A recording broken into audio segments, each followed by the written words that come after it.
এত চটজলদি এত ঝটপটে করে মজাদার যে কোনো পিঠা বানানো যায় বিস্কিটের মতো প্রায়, আজকে বানিয়ে আমিও অবাক হয়ে গিয়েছি। আসসালামু আলাইকুম, বাংলাদেশি ফুড কিচেন থেকে আপনাদের সবাইকে স্বাগতম জানাচ্ছি।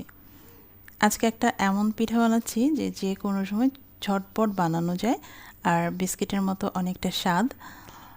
তো আমি একটা বোলের মধ্যে 1 কাপ পরিমাণ ময়দা, আধা কাপ পরিমাণ কাঁচা সুজি, যেটা কোনো ভাজার দরকার নেই, তার মধ্যে একটু পরিমাণ মতো লবণ আর গুঁড়ো দুধ আধা কাপ পরিমাণ দিয়ে দিয়েছি, সাথে চিনি দিয়ে দিয়েছি, আর এর মধ্যে 1 চামচ পরিমাণ বাটার দিয়ে দিয়েছি। আপনারা কিন্তু সয়াবিন তেলও দিতে পারেন। এখন একসাথে খুব ভালোভাবে মিশিয়ে নিচ্ছি। তো রুম টেম্পারেচার থাকা পানি আমি অল্প অল্প পরিমাণ করে ঢেলে ঢেলে তারপর মাখিয়ে নিচ্ছি। এর মধ্যে কোনো গরম পানিও দরকার নেই, ঠান্ডা পানিও দরকার নেই, নর্মাল পানিটাই আমরা দিতে পারি। তো একটু ভালোভাবে মিশিয়ে, আর আমি মাখনটা যেহেতু নর্মাল ফ্রিজে রেখেছিলাম এই জন্য খুব একটা শক্ত না, এটা আস্তে আস্তে দেখা যাবে যে মেল্ট হয়ে যাবে, অথবা আপনারা এটা গলিয়েও দিতে পারেন, যার যেমন খুশি সেভাবেই করা যায় আসলে। তো এখন খুব ভালোভাবে মিশিয়ে নিচ্ছি। এর মধ্যে চিনি আর বাটার দেওয়া দেখে কিন্তু একটু পরে দেখা যাবে আটা মানে ময়দাটা একেবারে নরম হয়ে গিয়েছে, আর যেহেতু সুজি দেওয়া একটু নরম হয়ে আসবে, এই জন্য অল্প পরিমাণ পানি দিতে হবে। মাখানোর সময় হাতে লেগে লেগে আসতে পারে, সেই জন্য আমরা ময়দা ব্যবহার করতে পারি, একেবারে শুকনা ময়দাটা।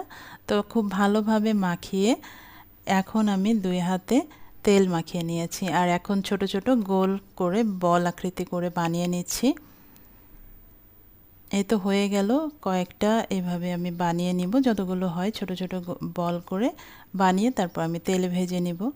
তো একসাথে সবগুলো বানিয়ে ফেলতে হবে, না হলে কিন্তু ময়দাটা আরও নরম হয়ে যাবে, যেহেতু চিনি দেওয়া।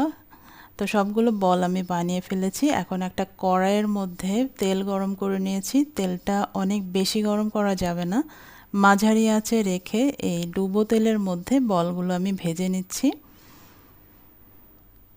আর এই বলগুলো খুব আস্তে জাল দিয়ে আস্তে আস্তে করে ভাজতে হবে, তাহলে ভিতরে কুক হয়ে আসবে আর উপরেও একটা ব্রাউন কালার আসবে, খুব সুন্দর একটা বিস্কিট কালার চলে আসে। তো আস্তে আস্তে আমি ভেজে নিচ্ছি, আর একটা কাঠি দিয়ে বা ছোট যে লাঠিগুলো বা যে যে নামটাই বলেন না কেন, আমরা যেমন নাকর বলি, এটা দিয়ে একটু নেড়ে চেড়ে নিচ্ছি। এখন একটা চামচ দিয়ে উঠে নিচ্ছি। তো এর ভিতর যেহেতু বাটার দেওয়া, সেজন্য কিন্তু ভিতরে খুব একটা তেল ঢুকবে না। তো এক ব্যাচ আমি ভেজে উঠিয়ে নিচ্ছি একটা টিস্যু পেপারের মধ্যে, আর এরপরে আরেক ব্যাচ আমি দিয়ে দিচ্ছি এই তেলের মধ্যেই। এর মধ্যে একটু ঠান্ডা তেল দিয়ে নিলে বেশি ভালো হয়, না হলে দেখা যাবে যে বেশি গরম তেলের মধ্যে দিলে ভিতরে কাঁচা থেকে যেতে পারে। এই পর্যায়ে চুলাটা একটু কমিয়েই রাখবো।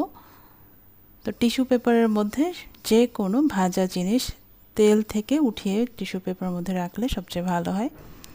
এখন গরম গরম এই পিঠাগুলো খাওয়ার পালা। ছোট ছোট বল করে বানিয়েছি এই জন্য যে ছোট আমি কাচের জারের মধ্যেও যেন রেখে দিতে পারি ঠান্ডা করে, সেজন্য আর কি। আমরা যেরকম নিমকি বানিয়ে রেখে দিই সেরকম এই পিঠাগুলো বানিয়ে রেখে দিতে পারি।